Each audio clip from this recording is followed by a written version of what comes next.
Halo Sobat Iman, selamat datang di channel Aku Katolik. Pernahkah kamu bertanya-tanya kenapa gereja Katolik disebut sebagai gereja yang asli? Gereja yang pertama, dalam video ini kita akan menelusuri jejak panjang gereja Katolik, dari zaman Yesus Kristus hingga zaman Paus Fransiskus.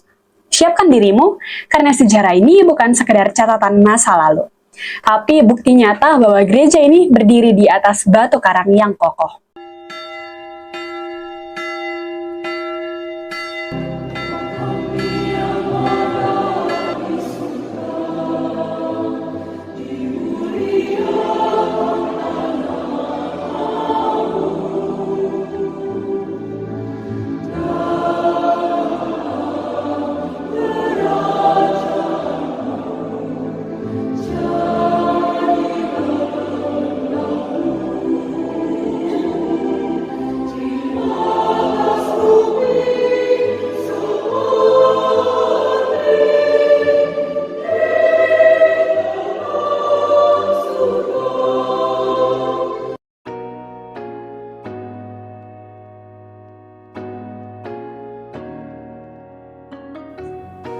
Gereja Katolik berakar dari Yesus Kristus sendiri.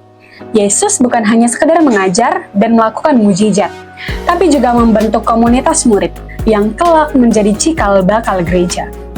Ia memilih 12 rasul, di antara mereka Simon Petrus ditunjuk sebagai pemimpin. Saat perjamuan terakhir, Yesus menetapkan Ekaristi. Inilah awal dari liturgi yang kita kenal dalam Misa Katolik. Setelah kebangkitannya, Yesus memberi misi besar kepada para rasul. Pergilah dan jadikanlah semua bangsa muridku. Pentakosta pun terjadi. Roh Kudus turun atas para rasul. Dan sejak itulah, gereja mulai berkarya secara nyata di tengah dunia. Tapi jalan gereja tidak mulus. Pada abad pertama, umat Kristen dianiaya hebat oleh Kekaisaran Romawi. Kaisar Nero bahkan menuduh umat Kristen sebagai bidang kebakaran di Roma. Santo Petrus disalib terbalik dan Santo Paulus dipenggal. Meski begitu, iman mereka tidak goyah. Mereka tetap berkumpul diam-diam di katakombe, tempat ibadah bawah tanah, dan terus menyebarkan Injil. Semakin ditekan, gereja justru semakin tumbuh. Setelah masa para rasul, muncul tokoh-tokoh besar yang disebut Bapa Gereja. Mereka meneguhkan ajaran yang benar dan menolak ajaran sesat. Santo Ignatius dari Antioquia menegaskan pentingnya uskup. Santo Irenaeus melawan genotisme. Dan Santo Agustinus menjadi salah satu pemikir terbesar dalam sejarah gereja. Struktur gereja pun semakin tertata. Ada uskup, imam, diakon, uskup Roma, penerus Petrus, mulai diakui sebagai pemimpin gereja universal.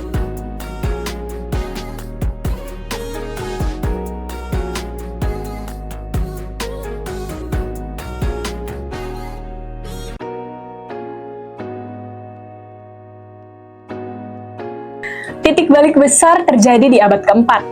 Kaisar Konstantinus mengalami visi salib sebelum berperang dan akhirnya menang.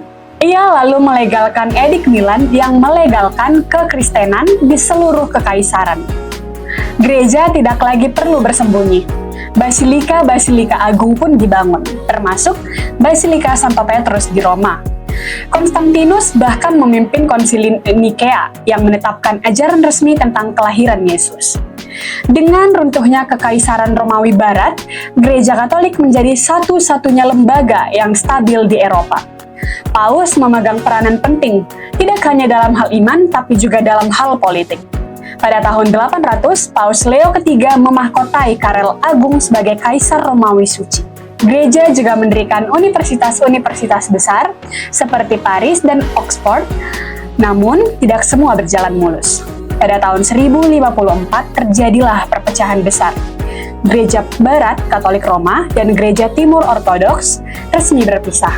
Penyebabnya, perbedaan teologi, budaya, bahasa, dan terutama soal otoritas Paus. Gereja Barat memakai bahasa Latin dan mengakui Paus sebagai pemimpin gereja tertinggi. Sementara, Gereja Timur memakai bahasa Yunani dan bersifat lebih otonom. Skisma ini masih membekas hingga hari ini.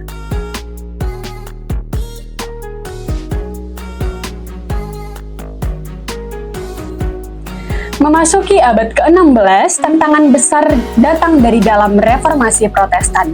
Martin Luther memprotes gereja tentang indulgensi, sakramen, dan otoritas paus. Ia mengajarkan sola scriptura dan sola fide.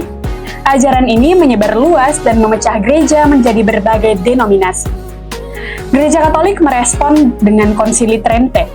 Konsili ini menegaskan kembali ajaran sejati gereja dan memperbarui kehidupan rohani.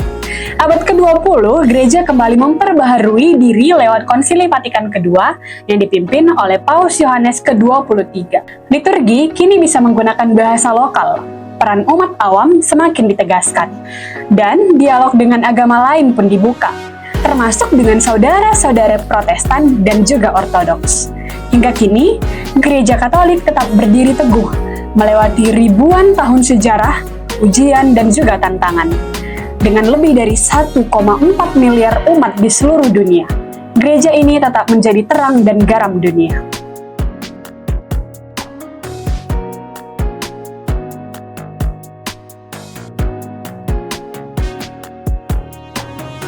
Semoga video ini menambah wawasan dan menguatkan imanmu. Jangan lupa like, komen, subscribe, dan jangan lupa bagikan ke teman-temanmu yang ingin lebih tahu tentang kekayaan iman Katolik. Sampai jumpa di video berikutnya. Tuhan memberkati.